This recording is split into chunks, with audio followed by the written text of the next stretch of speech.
...1960-cı illərdə xalq musiqisi ənənələrindən istifadə etməklə cəsarətli yaradıcılıq eksperimentləri aparan Azərbaycan bəstəkarları estrada musiqisi sahəsində bədii cəhətdən yüksək keyfiyyətli əsərlər yaratmağa nail oldular. Bu dövr həm də simfonik musiqi sahəsində fəaliyyət göstərən bəstəkarların yaradıcılıq fəallığı və onların da estrada mahnı janrına verdikləri qiymətli töhfələrlə əlamətdar oldu. 1960-70-ci illərdə yüksəliş dövrünü yaşayan estrada musiqimizdə Tofiq Quliyev, Rauf Hacıyev kimi bəstəkarlarla yanaşı elə imzalar da var ki, bugün onların adını təəssüf ki, çoxları bilmir. Bugün elə bəstəkarlardan biri, mahnılarını sevə-sevə dinlədiyimiz əməkdar incəsənət xadimi Zakir Bağırov haqqında danışacaq.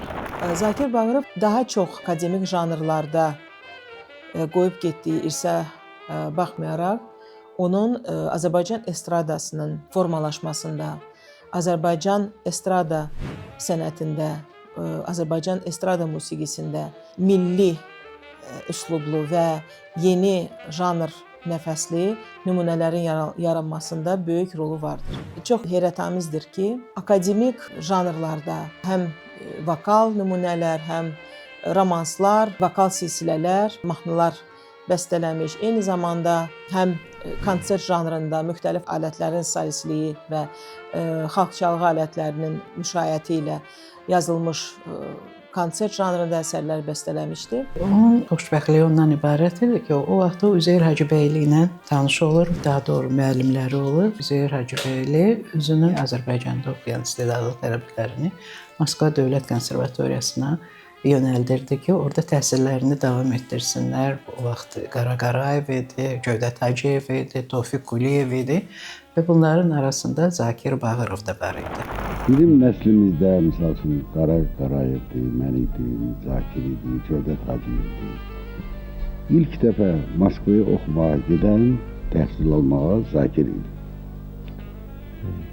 Və bizim də Moskvaya, indi mən də Moskva konservatoriyamı bitirmişəm, Qara Qarayevdə, Cövdət Hacıyevdə. Bizi demək olar ki, Moskvaya çəkib aparan Zakir Bağırov oldu. Zakir Bağırov 35-ci ildə Moskva Dövlət Konservatoriyasının musiqi texnikumuna, onun daxilində olan musiqi texnikumuna daxil olur və orada fortepiano sinfi üzrə təhsilini davam etdirir.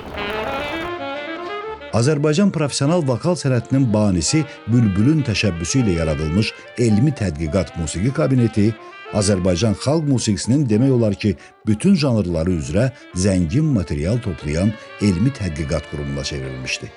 Üzeyir Hacıbəyov elmi tədqiqat musiqi kabinetinin fəaliyyəti ilə yaxından maraqlanırdı və belə düşünürdü ki, xalq musiqisi nümunələrini toplayıb nəşrləməklə işi bitmiş hesab eləmək olmaz. Bu folklor xəzinəsi peşəkar səviyyədə işlənərək xalqa çatdırılmalıdır. Həmin dövrdə belə bir tendensiya vardı ki, muğamları nota salmaq olmaz. Amma Üzeyir bəy deyirdi ki, yox, bizim muğamlarımız nota salınmalıdır ki, bu bizim folklorumuzdur, bizim irsimizdir və notda qalmalıdır. İlk təşəbbüs də elə Zakir Bağırovdan, Tofiq Quliyevin təşəbbüsü idi ki, onlar bərabər işləyərək, deməli, Dügah muğamını, sonra Zabıl muğamını və Ras muğamını nota köçürürlər. Moskvada konservatoriyada oxuyanda, o müharibə dövrü başlayanda birinci şəxslərdən idi ki, o müharibəyə öz xahişi ilə qatıldı və Sovet ordusunda müharibədə iştirak etdi. Birinci gündən axırıncı günə qədər o müharibədə iştirak edib və müharibəni o Avstriyada, sonunu Avstriyada görmüşdü. Onun bu fəaliyyəti, deməli, böyük bir fəaliyyət idi və eyni zamanda həmin o ekspedisiyalarda Azərbaycan xalq rəqslərini də onlar toplamışlar, nota salmışlar. Həmin o ekspedisiyanın materialları daha sonra 50-ci ildə böyük bir toplum şəklində deməli Tofiq Quliyev, Səid Rüstəmov, Zakir Bağırovun topladıqları Azərbaycan xalq rəqsləri toplusu meydana gəlir. Bax bu cəhətlər onun musiqi dilinin də yaranmasına böyük təsirini göstərmişdi. Onun vokal musiqisinin melodikasında akademik üslubun, klassik musiqi, klassik operaların, opera ariozaları, ariyalarının ümumi melodik bir strukturunu sezmiş olarıq. Və bu struktur əsasında o öz milli musiqisinin, müxtəlif muğamların özəlliklərini, həmin o klassik ariya deməli strukturlu ifaçılıqla qovuşdurmuşdu. Aydınlıq bir gecədir, gəl gəzək qoşa qoşa, sayrışan yıldızlarda etsin bizə tamaşa, tamaşa. Saçlarını oynatsın, küləklər sümbül kimi, yanaqların qızarsın, səhər açmış gül kimi, gül kimi. Zakir Bağırovun mahnıları poetik mətnin bütün çalarlarını özündə əks elətdirən dolğun və ifadəli melodiyaları ilə fərqlənir. Bunların sayı o qədər çox olmasa da, hər biri sözün əsl mənasında gözəl sənət əsəridir. Zakir Bağırov öz dəsti xəttinə malik akademik bəstəkardır və bu cəhətlər də onun estrada sənətinə, estrada musiqisinə müraciətini şərtləndirir. Zakir Bağırov estrada musiqimizə özünə məxsus bir janrı gətirmişdir. Bu şanson janrıdır, amma elə bir şansondur ki, sonradan o qədər də öz tətbiqini, öz davamını tapmır. Sənsən baharım mənim, sevimli gülzarım mənim, hayatımız şən, eşkimiz gülşən, ey sevgilim sənə tirli gülsən, hayatımız şən, eşkimiz gülşən, ey sevgilim sənə tirli gülsən. Bəstəkar əgər melodistdirsə, onun mahnıları yaşayır, onun musiqisi yaşayır. Zakir Bağırov çox gözəl melodist idi. Dövrünün melodistlərindən biri olmuşdu. Onun ifaçıları Mirzə Babayev olmuşdur, onun ifaçısı Şövkət Ələkbərov olmuşdur. Onun ifaçıları dövrün ən irəlidə gedən mahnı ifaçıları olmuşdur. Və bu konkret ifaçı qüvvələrin timsalında səhnədə öz gerçəkləşməsini tapır bu janr. Onların solist, vokal ifaçısı Mirzə Babayev və müşayiətçi isə Tofiq Əhmədovun, görkəmli cazmenimiz Tofiq Əhmədovun idarə etdiyi estrada ansamblı və estrada orkestri idi. Və bu üçlük misilsiz mahnı nümunələrini ərsəyə gətirir. Bugün gördüm yolda səni mən, gözümdə gül açdı bahçəmə, sevincdən, fərəhdən daşıram, sənə bu mahnını qoşuram. Sevincdən, fərəhdən daşıram, sənə bu mahnını qoşuram. Qəlbimdə arzusan çiçəksən, qəlbimdə arzusan çiçəksən, sən bütün qızlardan qəşəngsən.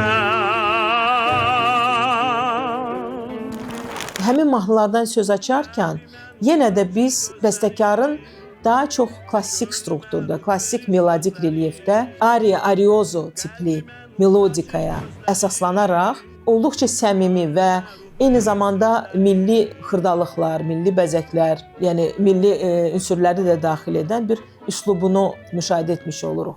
Zakir müəllim bizim dahi bəstəkarımız Tofiq Quliyevlə birlikdə Üzeyir Hacıbəyev kimi nəhəng bir bəstəkarın şagirdi olmuşdur. Onlar bir yerdə Moskva konservatoriyasında və başqa yerlərdə bir-birindən demək olar fərqlənmirdilər. O vaxtı Azərbaycanın ən gözəl mahnıları bu iki şəxsin yazdığı əsərlərdən ibarət idi.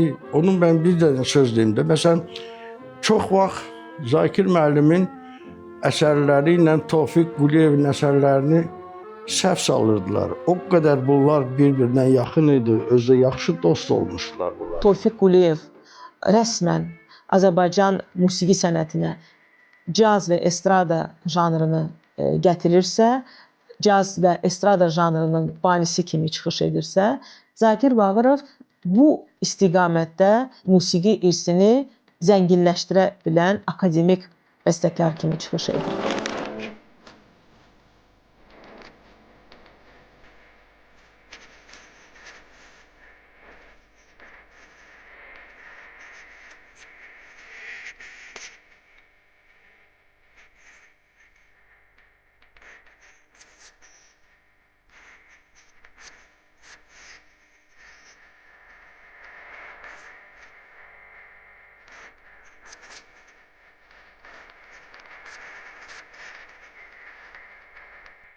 Gözüm yoldadır, ya könlüm sənindir. Bu iki adla tanınır. Onun məşhur şedevral əsəri Mirzə Babayevin ifasında. Orkestr müşayiətində caz, swing ritmi, eləcə də Latin Amerikası rəqslərinin xüsusiyyətləri eşidilirsə, melodikada əksinə Mirzə Babayev sanki bir ariyaya yaxın bir melodiyaya əsaslanan mahnı ifa edir. Dodağında gülüş, əlində çiçək, dodağında gülüş, əlində çiçək. Əldən aç qapını, səni bartək, səni bartək. Səsdə, hər adım səs, məni aldadır. Gözüm yoldadır, kulağım səsdə, hər adım səs, məni aldadır. Mahnı ümumiyyətlə çox balaca bir janrdır, qısa janrdır. Amma o qədər mürəkkəb janrdır ki, həmin bu qısa janrın içərisində böyük bir fikri ifadə etmək lazımdır. Belə baxanda deyirsən ki, mahnı janrıdır. Amma bəstəkarın savadı, bəstəkarın bacarığı, bəstəkarın necə deyirlər, yaradıcılığı göstərir ki, bir-iki mahnıya diqqət görərsiniz ki, orada necə inkişaf var. Mahnının birinci hissəsi də var, ikinci hissəsi də var, üçüncü hissəsi də var. Bu ondan irəli gəlirdi, o çox gözəl polifoniyanı bilirdi. Və mahnının əsasında duran polifonik ifadələr də bunu özünü göstərirdi. Yəni, söz və musiqi vəhdəti. Zakir Bağırov müxtəlif şairlərimizin sözlərinə mahnılar bəstələyir. Burada Əli Ağa Kürçaylı'nın sözlərinə Könlüm sənindir, Hüseyn Abbaszadənin sözlərinə Sənsiz nəyə gərəkdir mahnılarına, şedevral mahnılardır. Bu mahnıları müxtəlif solistlər, Mirzə Babayevla yanaşı, Dulağa Məmmədov, Şövkət Ələkbərova, Anatollu Qəliyev, hətta Bülbülün ifaları var. Zakir Bağırovun mahnılarının daha bir maraqlı ifaçısı vardı ki, onun haqqında biraz geniş məlumat vermək istəyirəm. Layihəmizin daimi izləyiciləri yəqin ki, bu fotonu xatırladılar. 50-ci illərdə Nizami Kinoteatrında fəaliyyət göstərən salon orkestri və orkestrin solisti Yevgeniya Davis. Bu xanım ifaçı rus dilli olsa da hərdən Azərbaycan xalq mahnılarında ifa edirdi.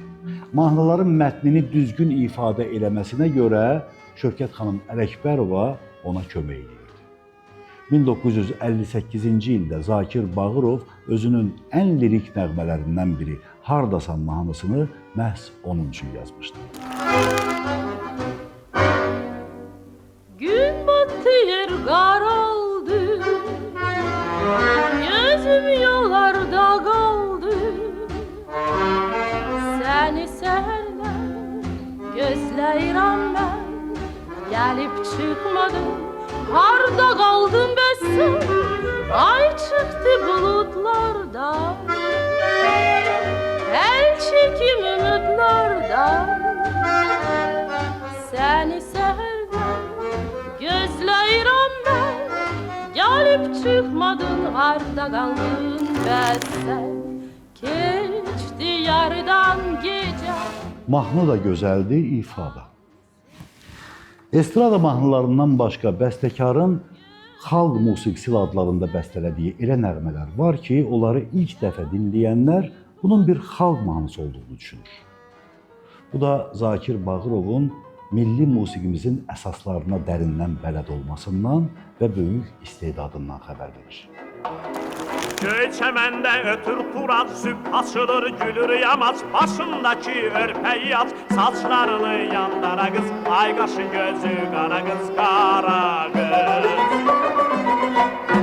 Saçlarını yandara qız, ay qaşı gözü qara qız, qara qız.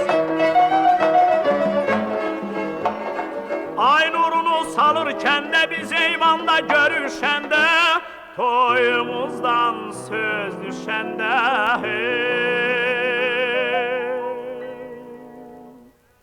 Gəl naz eləmə yara qız, ay qaşı gözü qara qız, qara qız.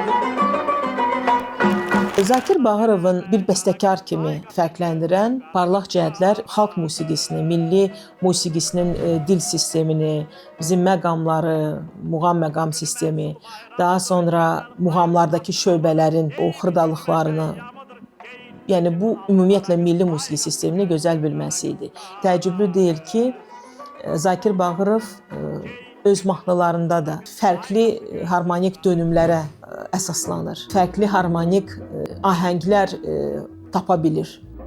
Görəndə səni gözüm gülür, görəndə səni gözüm gülür, sevinir ürəyim, sözüm gülür, sözüm gülür. Gəl yarım, gəl, gəl, didarım, gəl, gəl, baharım, gəl, gəl, baharım, gəl.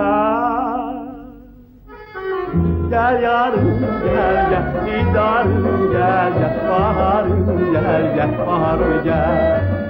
Mirzə Babayevlə dostluğu var idi və təsəvvür edirsiniz ki, bir-birinə yaxın yerdə olurdular və Mirzə Babayev bilirsiniz, özünün xüsusi səsi ilə biraz seçilirdi. Və o, bir dənə onu sizə deyim ki, məsələn, Mirzə Babayev onun Sabirin yubileyi ilə əlaqədar, onun 100 illiyi olanda, yəqin ki, bilirsiniz, o vaxtı kompozitorlara belə bir təklif olundu ki, onun sözlərinə yazılan mahnılar yazılsın. Və Zakir müəllim 2 dənə mahnı yazmışdı.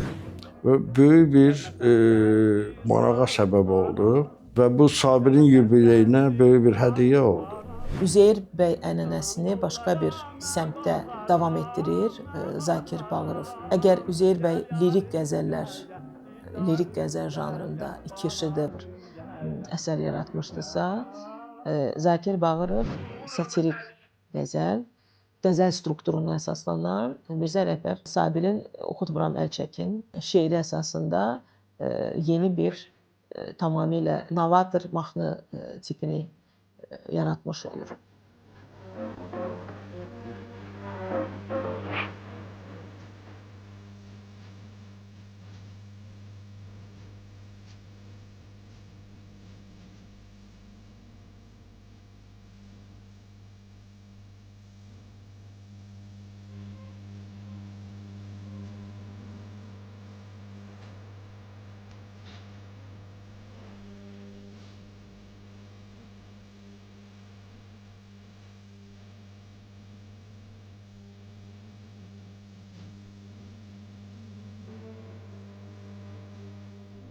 Bundan başqa çox az əgər deyiriksə, başqa bəstəkarlara baxanda əgər deyiriksə yaradıcılığı qısadır, yox.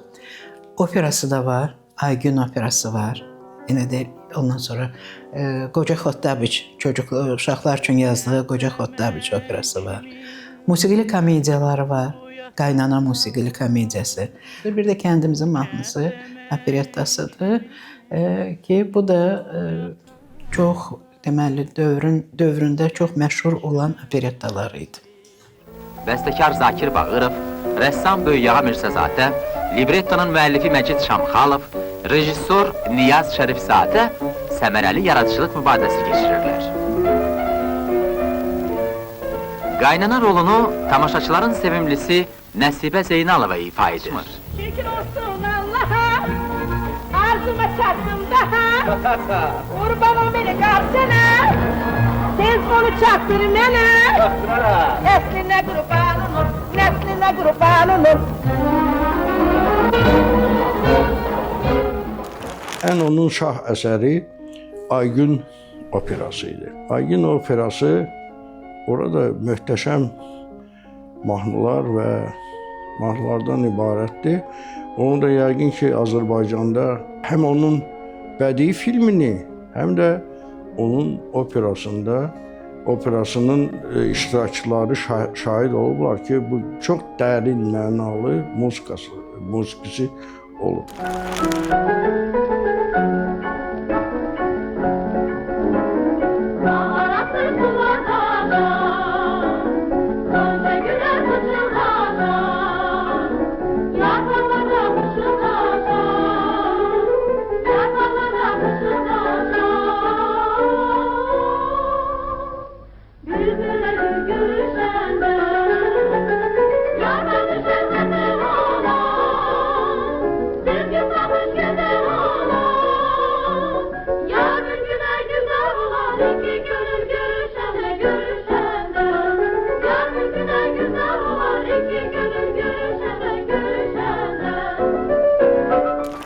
Zakir Bağırovu sözün əsl mənasında mahnı bəstəkarı adlandırmaq düzgün olmazdı. Çünki bu janr onun yaradıcılığında əsas istiqamət olmayıb. Simfonik əsərləri öz yerində, ancaq Zakir Bağırovu başqa bəstəkarlardan fərqləndirən bir cəhət var ki, bu barədə ətraflı danışmaq yerinə düşərdi. Ümumiyyətlə, Zakir Bağırovun Üzeyir bəy yaradıcılığı ilə müəyyən sıx bir təması həmişə olub. Onun arfa üçün konserti də məhz Üzeyir bəyin əsərlərinin mövzuları əsasında qurulub. Üzeyir bəyin Əsli və Kərəm, Olmasın bu olsun, sonra Çağırgah muğamı əsasında bu mövzuları birləşdirərək arfa üçün konsert yaranıb. Bəzi elə alətlər var ki, nadir alətlərdir ki, onlar üçün məsəl üçün əsərlər yazmaq hər bəstəkar yazmamışdı. Ancaq Zakir Bağırov belə bir nadir alətlərdən olar arfa üçün Çağırgah fantaziyasını yazmışdı. Çağırgah. Çox gözəl bir əsər çıxmışdı ortalığa. İlk ifaçısı da elə bizim məşhur Aida xanım olmuşdur. Arfa ifaçısımız olmuşdur. Kompozitor Zakir Bağırovun arfa üçün yazdığı yeni əsəri Aida Abdullayevanın ifasında dinləyin.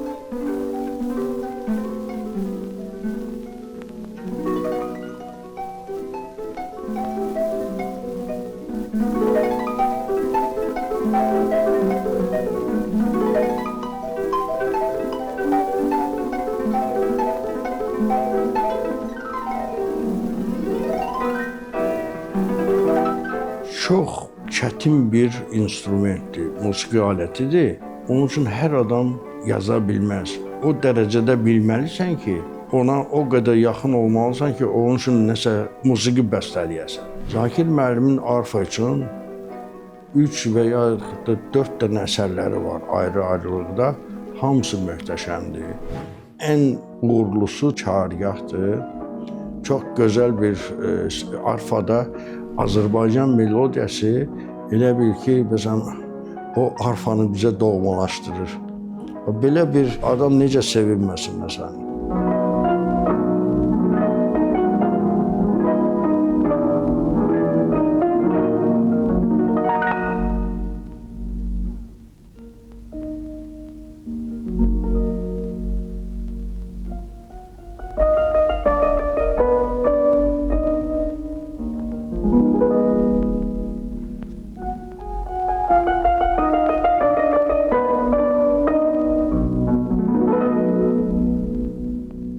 O qədər gözəl bir əsər idi ki, daha sonra onu 4 arfa üçün Moskva konservatoriyasında 4 arfa üçün onu işləmişlər, yəni kvartet, arfa kvarteti üçün.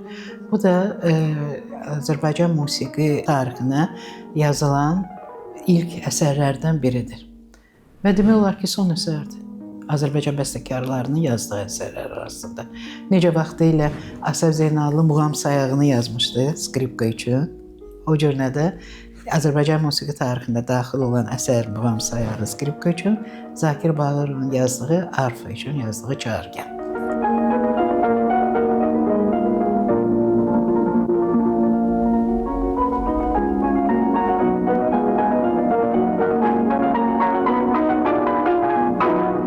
Gastrol səfərlərində bizə bir arfa kvarteti gəlmişdi. 4 dəfər arfa çalanlar gəlmişdi. Çox yaxşı mütəxəssisdilər, özü məşhurdular bütün dünyada. Zakirə olanın ifaçılığı o qədər təsir edilmiş ki, Zakir onlar üçün bir qəşəng bir çargahın üstündə bir əsər yazmış. Elə adın və çargah qoymuşdu. Sonra o kvartetin rəhbəri Maşa Smirnovadan dəfələrlə məktub alırdım mən. Yazırdı ki, bütün xarici ölkələrdə də, Sovet bizim ölkənin şəhərlərində də ən böyük müvəffəqiyyətlə Zakirin çargah əsəri gedir.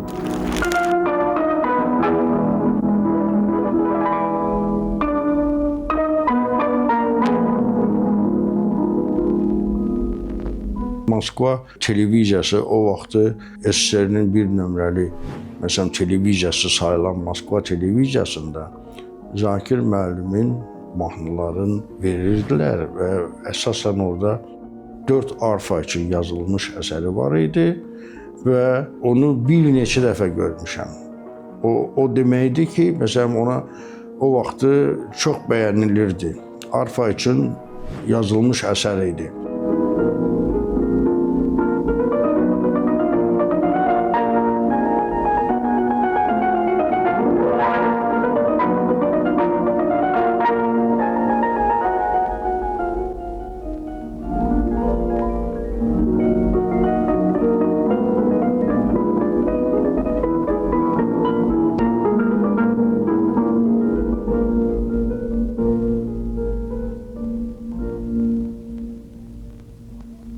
Zakir Bağırovun da Azərbaycan musiqisində özünün xüsusi yeri vardır. Xüsusi yeri vardır nə ilə? Xüsusi yeri vardır mahnıları ilə, xüsusi yeri vardır operası ilə, operettası ilə, yazdığı musiqi pyesləri ilə, müəllimliyi ilə. Onu xüsusilə qeyd etmək lazımdır. Əgər biz Azərbaycan Dövlət Konservatoriyasının təməlində duran professorlardan biri də, onun yaradıcılarından biri də Zakir Bağırovdur. Xüsusi yeri vardır ki, Üzeyir Hacıbəylinin yolunu davam etdirən şagirdlərindən biridir. Onu qeyd etmək lazımdır. Xüsusi yeri vardır ki, onun ictimai fəaliyyəti Bəstəkarlar İttifaqında o boydana böyük Azərbaycan Musiqi Fondunun idarə heyətinin sədri olmuşdur və musiqi fondunu hifz eləyib saxlayanlardan biri olmuşdur. Zakir Bağırovun ümumiyyətlə yaradıcılığı çox şaxəlidir və demək olar ki, öyrənilməmiş bir musiqi sahələrimizdən biridir. Yaxşı olar ki, olduqca zəngin, hər barədə geniş, zəngin olan bəstəkarımızın yaradıcılığı daha geniş monoqrafiyalar şəklində tədqiq edilmiş olsun. Mən çox heyfslənirəm ki, o dövrün bəstəkarlarının mahnıları bilirsiniz, get-gedə yaddan çıxır. Bunu nə yolla olursa olsun, indiki bayağı mahnılar onları sıxışdırıb efirdən çıxardır. Bunu elə eləməlidirlər ki, bu musiqilər təzədən qayıtsınlar. Bilirsiniz, bunlar klassik mahnılarıdır ki, çoxsu yadından çıxır. Ətrafıma baxıram, işıqdan göz qamaşdı. Bakıya təkcə mənim sevdiyim qız yaraşır. Bakıya təkcə mənim sevdiyim qız yaraşır.